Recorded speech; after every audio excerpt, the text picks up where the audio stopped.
What's up, YouTube? It's your boy Rughead RC. Back from the maiden voyage. Took this puppy out, ran some 3S through it. Wanted to do some speed runs, see how fast it was. I did an unboxing video, but it had to end abruptly. I ran into some technical difficulties when my camera flipped when I put it on my head. So I basically recorded my forehead for like 20 minutes and got nothing but audio. So I wanted to make this quick and dirty video as a follow-up and give you an honest review and take a deeper technical look into this little ripper right here. The unboxing video was kind of rushed. I was running out of daylight and I just wanted to get out and run it. And let me tell you what I think, man. So I've been waiting weeks to run this beast and I was not disappointed. I'll tell you what, man, this sucker got 54 miles an hour straight out of the box. No warm up, no adjustments, no nothing. I just went like an idiot, full squeeze. And so it's not without its quirks, man. I probably should have, tuned the suspension a little bit for a speed run. I ended up tightening down the rear end a little bit because this thing is squirrely, man. This thing is overpowered. Now, I was running less than ideal, less than perfectly flat pavement, we could say. So I did hit a dip at, like 45 miles an hour and sent this puppy airborne. And we can talk about that. I also managed to squeeze a wheelie out of it at like 50 miles an hour. So, as quick as this is, it does have some aerodynamic issues on it, and we can talk about that. The first thing I ran into, literally, after sending it on the 100-foot cartwheel somersault, is a lot of people complaining about the exposure of these two shock towers here, and it's for valid reasons. As you can see here, these both ate the asphalt pretty good. They're both caked in there, so I'm gonna have to pick that stuff out, but they are exposed. Now, given the tires do offer minimal coverage, so if you are in a flip, you can see here that the tire can protect it in some circumstances there, so it's not completely naked. They did offer you these, tiny little shock protectors here, which is better than nothing. But the nuts are completely exposed, and my solution, I would suggest possibly getting larger tires to just shield it and do a better job covering it. As you can see here, the tires are the crunch zone, so they did design it that way. But if you are just, to flip it on right on its head at just the wrong angle, you can see here that will be the first area of impact. Although they did do a good job designing this, and if you can see, if you do completely just land on your head, they did a good job. So the tail lines up exactly with the lid, and the lid lines up exactly with the shock tower. So you do have 3 points of contact if you are to flip it directly on its head.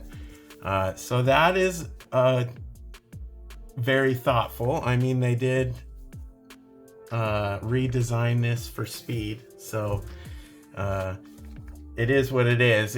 I don't think they anticipate you just crashing it straight on with no bumper or anything like that. This is designed specifically for, high speed Also, one thing I wanted to talk about was this tail, which is flimsy, okay? This absorbs quite a bit of impact here. As you can see, I scuffed it up pretty good. But it does do a good job protecting the rear shock towers.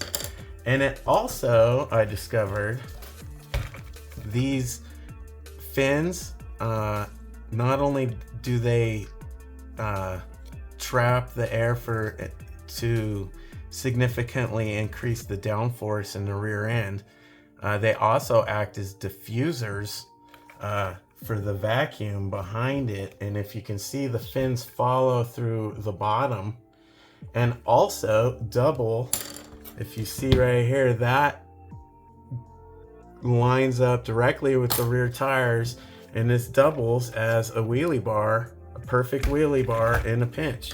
So it'll keep you from doing complete back flips, and they designed it into that. And so good job, Arrma. I mean, this is a marvel of engineering. They literally thought of everything from every angle, and I am quite pleased to see how the Granite Grom evolved into this, because essentially what they did was they took the granite chassis and just improved it so that you can go faster, essentially. They lowered the front end, and they did that by cutting the springs here. I noticed that these springs are loose inside there, so that allows you about 8 millimeters of droop. So when this sits, I noticed those front shock towers are 50 millimeters long. They are 58 millimeter shocks, as you can see there. When you stretch them out, they're 58 millimeters, but when they rest, because the spring's been cut, they rest at 50 millimeters. So there is a little bit of float there when you're under full throttle. You can see the aerodynamics of this thing. It's meant to have that front end kind of pick up, because this is for like high speed dirt, and with that buggy style, that front end just barely is touching the ground, so it can clear them rocks at high speeds and the larger bumps, and it could absorb jumps. However, when you're doing 60 miles an hour and this thing sits down, when it sits down, you can see the aerodynamics of this thing. It wants to get the nose up. So there really isn't any downforce on the front end of this thing, and it's quite balanced, actually. Even the arrowhead design here is 90 degrees, so it's not giving you any downforce hardly at all. And you can tell when you get up there 54 miles an hour, this thing starts just wandering around, and you know, that brings us into the DSC, the speed control. You know, if you have the gyro turned on, this thing gets the death wobbles, bruh. The gyro actually inhibits this above about 45 miles an hour. Once you hit top speed, you'll start wobbling the front end because it runs out of acceleration, and the slop in the nose will start triggering the gyro to go back and forth. And because there's that little slop, the gyro can't catch up at 50 miles an hour. And also when you let off the throttle, so if you're at like 45 miles an hour and you start coasting, it'll start wobbling on you, so you have to actually gas out of it or power steer or brake. The brakes are pretty good on this thing. I noticed it just wants to slide sideways, but I didn't get any traction flips or anything that way.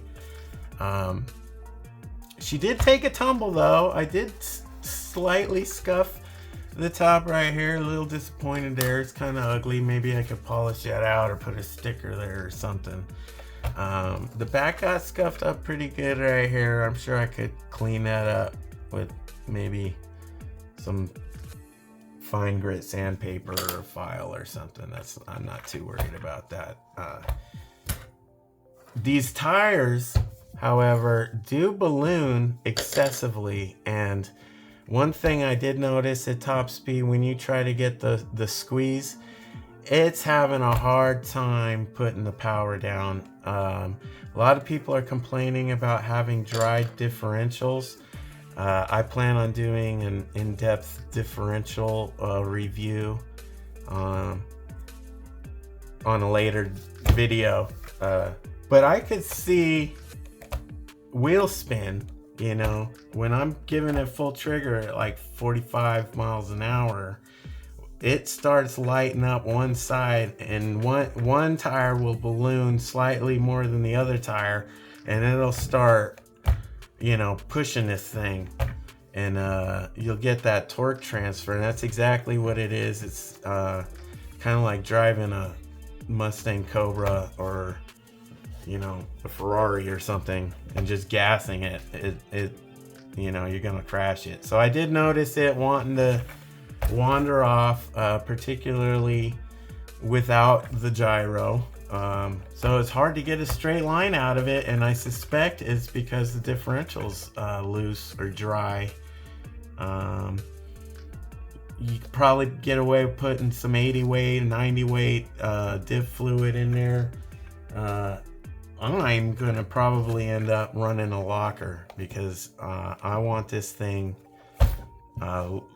slammed and locked up and straight as an arrow. I am not going to be road racing it. I am not going to be doing bashing or driving in the dirt. So I think a locker will definitely help that top speed out. Also, the tires, they're ballooning up. These are good all-around tires. I love these D-Boots tires. I would love to talk about these for a minute. These are amazing. The design of these things is impeccable. As you can see, every single one of these, not only is it a good style, but this is all functional here. So although these don't have foams, they do have this like split spoke design, which allows the outer rim to compress against the inner rim here. And if you see the inner rim here, these lines right here, not only is that an awesome like spoke style, but that also transfers the energy, you know, to the outside, away from the bearing and away from the axle. So if you actually have an impact, boom, these little grooves, these lines right here are actually specifically designed to disperse the energy away from the bearings and the axle and disperse it throughout the rest of the wheel. So the design of these things is amazing. I can't complain. This is a good all-around tread. Is it great? No, it's probably not a perfect setup for any one scenario, but it is good all around, and they are dirt cheap. They had them on sale at Hobby Horizons for like $5 for a pair of 4. I went and got 4 pairs. I still got a fresh set right here, D-Boots. I got some worn out ones, but all in all, they've all handled a lot of bashing and a lot of ripping up. I don't mind burning these tires to the ground, and quite honestly, they hold up better than the Proline Badlands. I got a set of these bad boys. These are excellent tires. However, they are not great on pavement, and you kind of just wear them down too quick on asphalt, and they just do not like 3S. They do not like going up to 50 miles an hour, and they become unglued. So they are very nice for sand and dirt and rocks and smashing and crashing, but they are not good for high speed top run type situations on 3S. So I know that's gonna hurt a lot of people's feelings on YouTube, because everyone that gets one of these, one of their first upgrades is the Pro Line Badlands, and maybe they are the best option for you. However, if you're gonna be doing top speed runs, I recommend you take these off and put on the good old D boots, or better yet, maybe try out some of these contact racing. We'll check these out in another video. But for now, I just wanted to go over this bone stock application. I do notice that these screws here are countersunk quite a bit deeper than the Granite Grom. So in the Granite Grom, I scraped these suckers down pretty quick. Here it looks like they gave it an extra millimeter of protection there. Let's go on. There is no front bumper here, but they did put this neat little thing here, and what I'm guessing is Arrma is giving you a mounting point for some downforce. Hopefully later they come up with some kind of F1 style front end here, because these front tires can use some diffusion. You're getting a lot of wheel wash right here going right into the body, and if you could put a splitter in here somewhere, that would significantly increase the aerodynamics of this thing, enabling it to, you know, pretty much go 75 miles an hour. And that's my goal, is to get this thing right here a comfortable 75 miles an hour off this stock system, going on this stock G2 batteries. And I believe that there's enough here that Spektrum did their homework and they know what they're doing, and their efficiency is incredible here. So I just wanted to mention that this is the perfect spot for your SkyRC speed reader. I seen everybody on YouTube, and I've seen them, you know, mount it on the top, which is the worst place you can put it. Right here is the dumbest place, in my opinion, for testing top speed. You are just screwing up, basically driving around like this. You know, you're screwing up the entire slipstream of this thing. You're negating the wing in the back. You're basically driving around like a 2-inch parachute, and you're making it top heavy.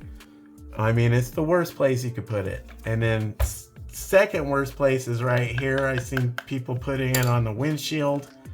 It is slightly better than the roof, but it's still terrible. I've seen people strap it on the rear end here. That again is missing up your slipstream and creating a terrible vacuum behind you. The next smartest spot, so if you have one of these and you converted it like with a Mamba X2 or something in there, you absolutely have no room. I think putting it underneath the tail is the next smartest spot, because you're filling the vacuum. You're not affecting the slipstream or the downforce too significantly. But the very best place, I believe, if you have the BLX system, you have enough room. You probably already got the Velcro on it, just to put it directly on the battery strap. They gave you enough room right there. And the next best spot would be right here on the inside. You could put it right there and it'll fit. But you have to add some extra Velcro there. But here you can just use that like that. I hope everyone on YouTube pays attention to this, because getting it off the roof, you'll get an extra mile an hour for sure. Getting it off the tail, man, getting it down low, man, that's what you want. So moving on. This is such a clean setup here. I wanted to get this tag off here because we're safe, you know. I don't want to need to, because I'm cutting the wire with the knife. There we go. It's these fun needs safety. Before you bash, go check this out. This is a 25 amp system. And it doesn't seem like a lot, but if you look into this, there's no resistance. This is about as efficient as you can get. Now, I do not like how they fold the wires here. I think they could have gotten away with trimming, you know, 3/4 of an inch off and just looping them straight to the ESC instead of having them fold down like that. I feel like that's inhibiting the airflow, and it's sitting on the sharp end of the heat sink. I really don't like that. So I did get, I think it's 3.5 millimeter bullet ends, and I am going to shorten these down significantly. Probably take an inch off and tag them back in there so that we get rid of that fold. Some weight reduction. But I mean, other than that, there's not too much you can improve upon here. The fan is, you know, just a tiny little fan. It's quiet, but I guess it works. It wasn't warm at all after I did 2 3S speed batteries out of it. What else is going on here?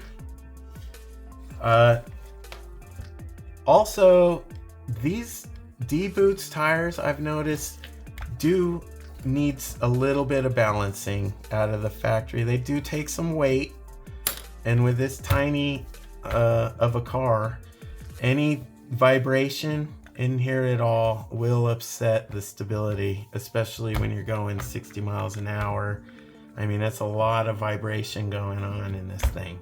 And we're trying to spin this sucker to 75 miles an hour, and we need to negate all the vibration as much as possible, get this as tuned up as possible to get this system as efficient as possible and transfer as many watts of power to the asphalt as efficiently as we can. So if you like what you see, man, go ahead and subscribe, hit the bell for notifications. I got a lot planned for this thing. I'm gonna test out all sorts of things. I already went through my granite Grom and got that completely maxed out at 60. So I probably got another 10 miles an hour out of my granite if I really try. But this sucker's already more than halfway there.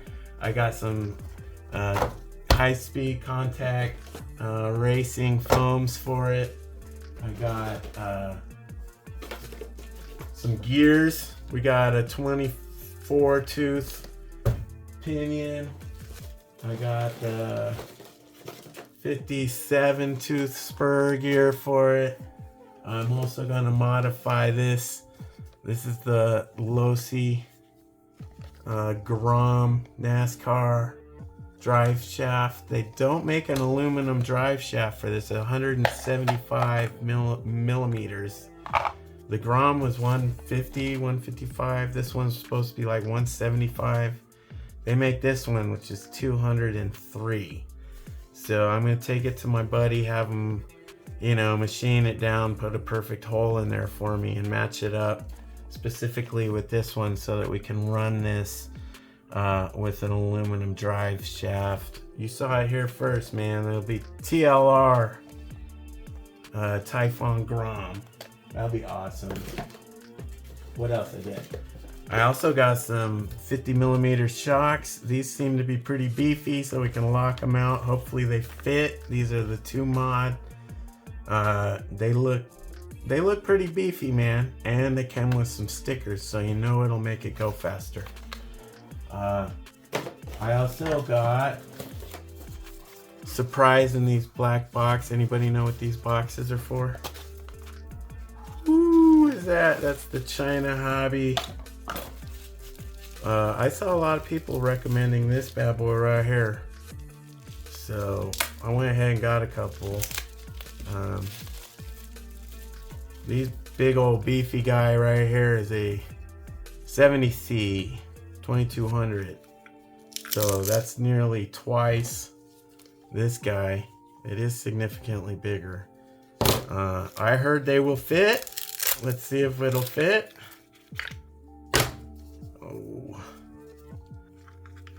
Oh my gosh.